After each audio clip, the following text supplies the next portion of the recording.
Moy Huwamenta, good morning. Tara, samahan niyo akong mag-vlog. Char. Tara, samahan niyo akong mag-bike sa dulo ng walang hanggan. Char. So, tingnan natin kung ano ang madidiscover natin habang tayo ay nagbabike. So, kung mapapansin niyo po ang paligid, napaka presko at tahimik po. So, ayun na nga, habang tayo ay nagbabike, meron po tayong nakitang puno ng mansanas or apple.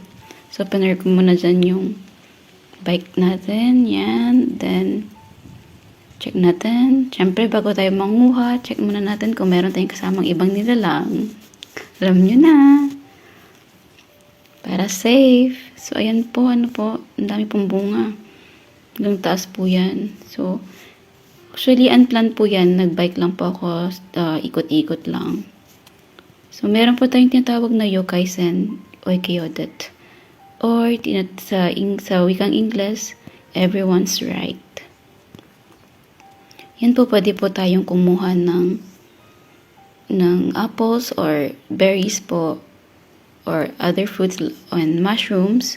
Basta po, open area. Hindi po dun sa vicinity ng residents or yung may gate po, hindi po tayo pwedeng kumuha doon. So, ayan, pwede po tayo dyan mag-bike at makuha ng fruits. Basta po open area and sa mini metsa or mini forest po. Ayan.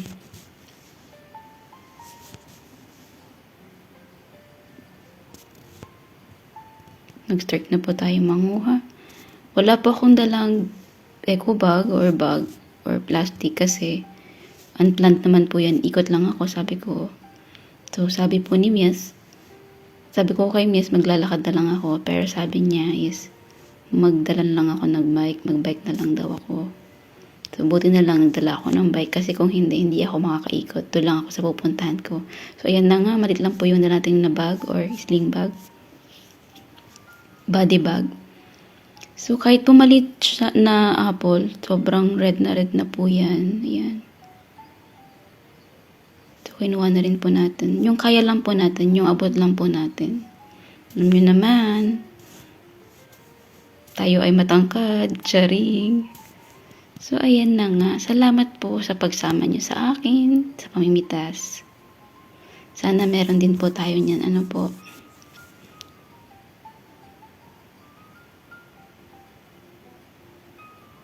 At yan na nga, samahan nyo na rin po akong pauwi. At kanina, nung bago ko makita yung puno na yon, sabi ko, nung may nakita ako dyan sa may puno ng mansanas, pero may gate, sabi ko sana makikita ako ng puno ng mansanas na open lang. So, ayun nga, ang bilis po ng answered prayer na po. Ganun po si Lord. Meron pong mabilis, meron pong wait, or no. Ayan po, oh. So, may gate. So, hindi ako dyan kumuha kasi bawal po yun. Ayan po. Salamat po sa pagsama sa akin. Hanggang sa muli. Thank you po. Thank you for watching.